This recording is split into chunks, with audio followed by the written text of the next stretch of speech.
Hey, what's going on, Flick Talkers? Welcome back to another movie review. This time we are going to be talking about a movie called Roadkill, and thank you so much to Uncork'd Entertainment. I reached out to them for a screener copy, and they graciously blessed me one before Christmas. Now, this film does come out in theaters and on digital January 5th, 2024, and I'm going to give you guys my honest reaction and thoughts on what I thought of this movie and who could this movie possibly be for. So before we get into it, if you guys want to show love and support the channel, always make sure to hit that big thumbs up and consider subscribing today for more movie reviews like this, trailer reactions, and movie reactions here on the channel. Also, I'm going to have all my social medias and more links down in the description below. And the quick synopsis for Roadkill is: vengeance rides the open road when a young woman traveling alone encounters a renegade drifter and ends up in a fight for her life. Now, this film is written and directed by Warren Fast, who not only is behind the camera, but is in front of the camera in this film. And I actually really did appreciate his acting as Sheriff John Tegan. I thought he was one of the stronger characters in the film, acting-wise, because there are some actors that definitely just didn't do it for me, or I thought were a little over-exaggerated and kind of took me out of the moment. And I want to preface this by saying I'm not going to give this movie a harsh Hollywood score, because the scale and magnitude of budget compared from this to a Marvel or DC project, I mean, the bars are definitely all around when it comes to reviewing lower budget movies. But once again, that's not going to take away from the likes and dislikes of this film for me. I'm just letting you guys know up front that I'm looking at this through a different lens, a different scope of what I would a huge Hollywood project. Okay, so open road thriller killer movies. I love them. My wife Laura loves them. Joyride is like one of our favorite films of all time. And there's something about the open road that is just so scary. It's very relatable. I think we've all been in these situations where we might exit a major freeway and just be on a desolate road for miles with no one around, maybe a truck stop in sight, maybe a single liquor store, but either way, you still get that hopelessness, that loneliness, that very eerie feel of either the surrounding woods or the desert. Going into a movie like this, I think even if I know it's going to be bad, it's still going to be a fun time, because if you can create that ambiance, once again,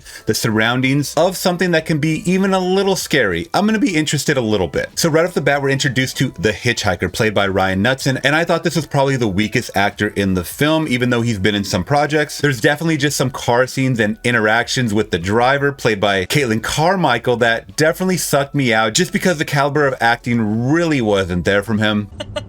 Chill out. Why are you going all hostile? You think this is hostile? Yes. Hostile is giving me shit that knocks me on my ass. Stop yelling. Hostile is laughing in my face. Why are you being such a freak? What did you call me? Oh my God, bro. Oh, hell no, man. What the fuck, man? Get your ass on, boy. Now, on the flip side, we have the driver, played by Caitlin Carmichael, who is featured all over this trailer, who is featured all over the poster. I understand what they're trying to do. They're trying to get people to watch because of her. And she is super young, by the way, 19 years old. And she does have some acting credits behind her, more TV stuff that I haven't caught. But I gotta say, there was a fierce and intensity in this girl's eyes, without giving any spoilers, guys, but there's some things that happen towards the end of this movie that made me definitely look at her character, and once again, her acting ability, to say I could definitely see a promising future for her. All right, now mine and all of the horror community's favorite horror gal, and the reason why I'm wearing this t-shirt today, Miss Danielle Harris. Now, another reason why I wanted to watch this movie, I really do like Danielle Harris. I think that she got kind of a raw deal by her not being implemented somehow into the newer Halloween movies, whether it be the Blumhouse or any of the early sequel franchise films. I don't know what Hollywood was thinking, but I really think it was a missed opportunity to not include her. All right, now all that aside, what did I think of her character in this film? Now, she's someone that plays a waitress at a diner, once again, secluded. Nothing is around. And yes, some things do happen, and we get to see her acting ability, her reaction to certain things, and I was like, oh man, this is the chef's kiss once I see her scream on screen. But it was so far and few. She's just a cameo in this movie. She's not very implemented too much into the main plot, unfortunately. But I will say, stick around past the credits, because you do get to see a little hidden scene from Allison, played by Danielle Harris, where I was like, okay, we might see something from a Roadkill 2 from her. Either way, I always look forward to a Danielle Harris film. All right, so even though I didn't really care for the acting ability of the hitchhiker, I really like kind of the backstory that they laid out, a little bit of the lore, a little bit of flashbacks between him and the driver. That's kind of where I think that they were able to bond a little bit. They both had dark pasts. And I gotta say, even though it was a slow buildup, we're talking about like an hour before some things start actually happening in this film, and the runtime's only about an hour and 30 minutes. There could have been better character development, because once again, the dialogue between these two isn't the greatest. But we do get to see that there is some motivation behind what they do, and it's very deep rooted in some dark stuff. And I gotta remark, even for a low budget movie, the saving grace for me, at least watching, was not only the acting from the driver, but man, some of these driving scenes, these car chase scenes, were actually pretty good. They were shot very well as well. But then some of the music choices for some of these scenes that we got thrown into wasn't the greatest. So it's like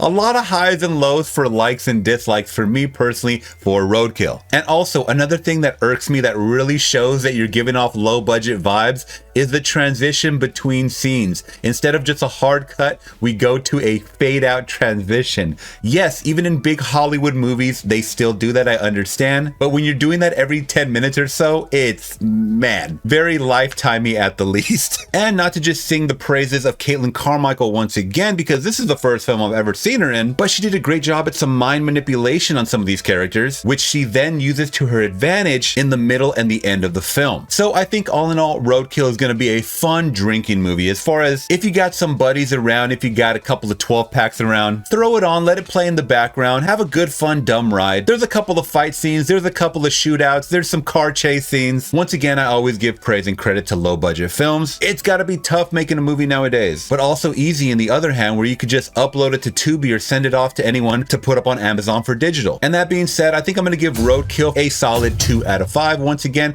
it's a movie you might possibly forget in T-1 day. All right, Flickstalkers, what did you think of Roadkill? If you guys have seen it, what do you guys think about my thoughts? Do you guys possibly plan on seeing this movie? Let me know down in the comments below. I would love to hear your thoughts. Once again, thank you so much, Uncork'd Entertainment, for giving me the early advance copy to give my review on. And before you guys leave, if you want to show love, make sure to hit that big thumbs up and consider subscribing today, where I do more movie reviews, trailer and movie reactions, and live streams over on Rumble. Make sure to click on all my links down in the description below. All right, Flickstalkers, till next one, I'm gone. Peace.